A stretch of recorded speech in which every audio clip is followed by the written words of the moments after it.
With this hardtail frame, you can cut it right here and put suspension kits from Go Power Sports on it.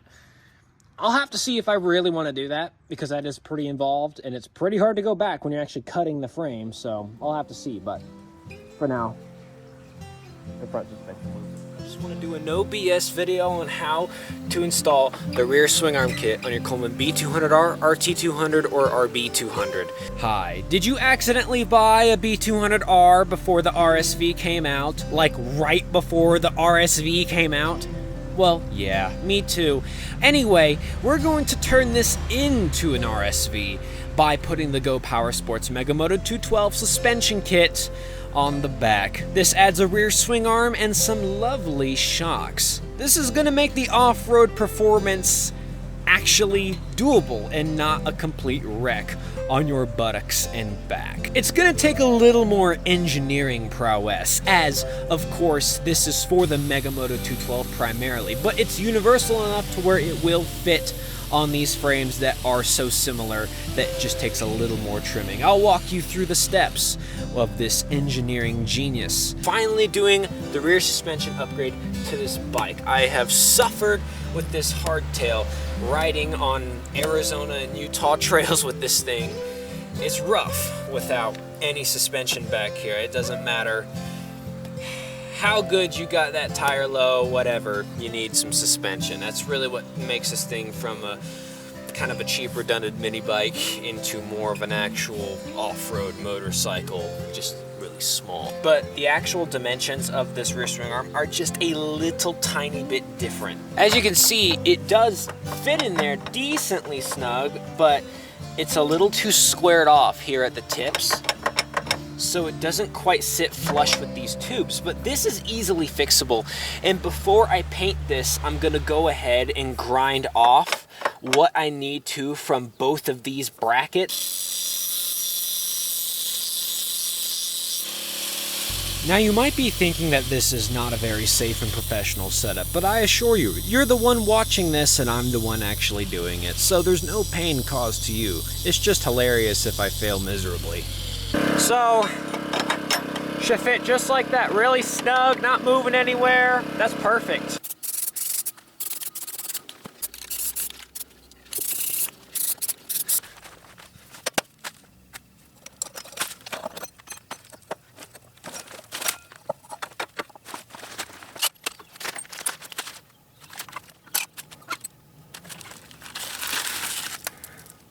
So this is our old chain, kind of stretched out, and I cannot wait to put the new Go Power Sports chain on it.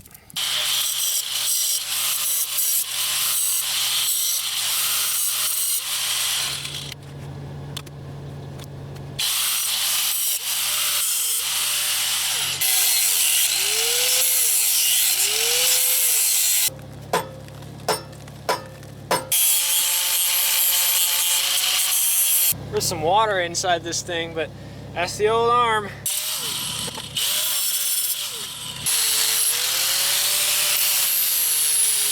I'm going to paint the edges right there just so they don't rust.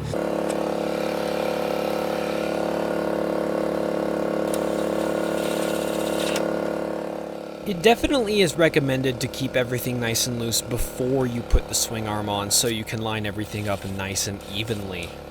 I think I'm gonna just trim this part a little bit. Every frame is a little bit different, so you're gonna have to trim things differently than I did, even by just slightly on the most likely scenario. Overall, just be patient. It's going to take some fiddling around because of the minute differences between the frames, like I mentioned, but it should fit in these frames, as I did eventually get everything to fit on mine.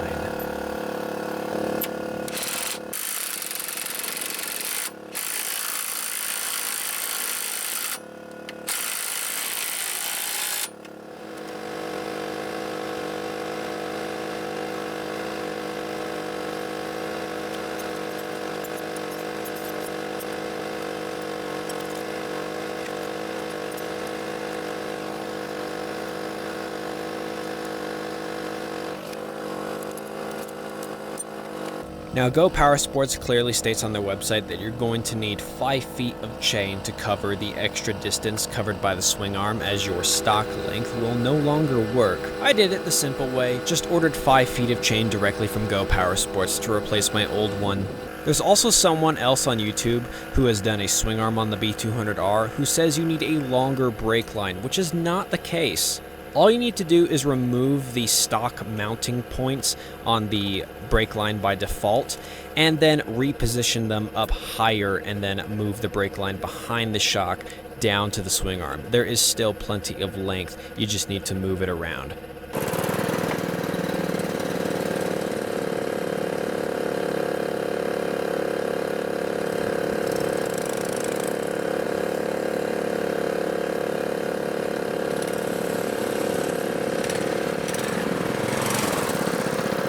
The biggest issue with off-roading this thing has always been the hardtail, and it's really apparent here in Arizona in the Coconino National Forest, being one of the places that I will eternally hate for the quality of its roads. Okay, well, I don't necessarily hate this place, not that it's ugly or anything like that, but if you're going on a vehicle here that doesn't have any suspension, I'm talking in terms of mini bike context, of course, then you're gonna suffer. I will just say, I do have to put a lot of weight on me because I am around 60 pounds lighter than the average American male. And even with these shocks on the lightest setting, it can seem a little stiff, but just remember, rider weight on these bikes is a huge factor. So if you're even 160, 170, I'm 140, I'm a thin dude, so you're going to notice more in these shocks. I would have to probably put weaker springs on to get like the most buttery smooth ride, but there is still a huge difference with the ride in this thing now.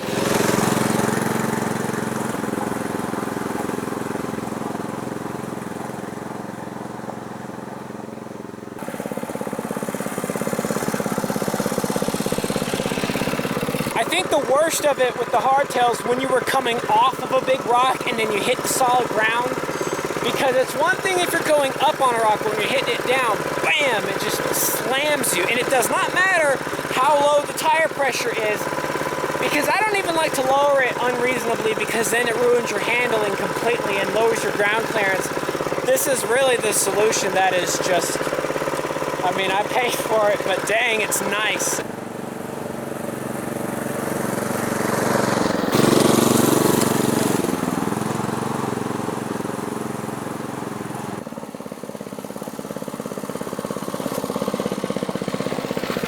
It's a great kit, nothing wrong with this kit. It's very universal, very easy to work with.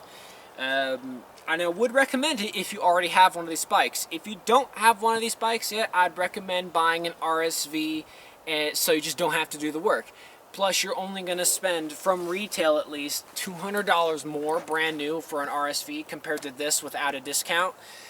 And that just makes more sense, because then this kit's $300, but I already had this bike, so it was worth not trying to do the whole losing money, trying to sell it on Facebook and all that, and trying to get an RSV instead. It just was worth getting this kit and keeping this bike, because now this bike really is a lot more of a trail bike now because of the rear full suspension now, which is very nice. So yeah, I'll stop rambling now.